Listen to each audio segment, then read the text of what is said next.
So our hierarchy of decision making is going to be as follows. If we can putt, let's putt. Okay, if you get a putter on it, put a putter on it. A bad putt's always better than a bad chip. Okay, that decision is going to be made primarily by two factors. One being the distance away from the fringe or from the green. Okay, the second would be the quality of the turf between your ball and the green.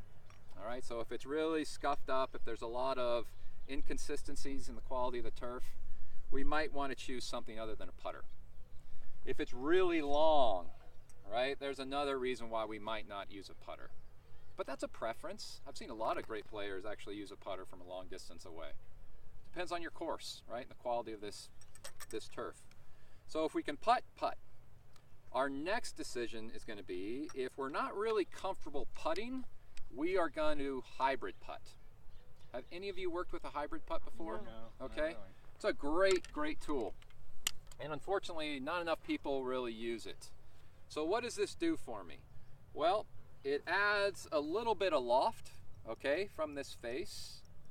It also adds a little bit of spring effect, meaning that ball will come off a little bit hotter, so to speak, or have some zip to it when it comes off of this face compared to your putter. All right. The nice thing about this hybrid putt is that you can use your putting stance. You can use your putting grip. You can do everything identical to how you would putt. All right, and that makes it really easy for us to incorporate into your game.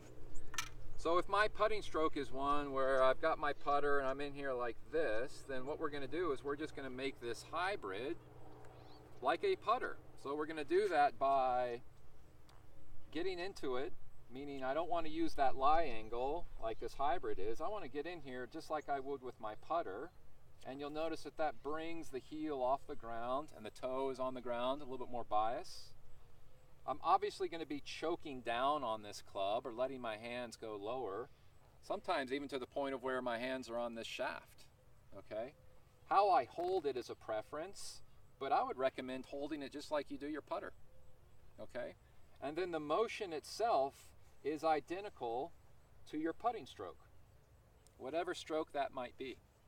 Now the nice thing about this shot is one where typically if we're putting this, for instance, we'd have to kind of think about this area and how much harder do I have to hit that ball to get through this, and that's a guessing game. Like 9 times out of 10 I hit it too soft, and then the next one I'll hit it too hard. Right. The nice thing about this putter, or excuse me, this hybrid, if I use my similar putting stroke, okay, and I'm looking at my targets, I can just imagine that the green comes all the way up to my ball. I don't have to add anything extra to get it through this grass.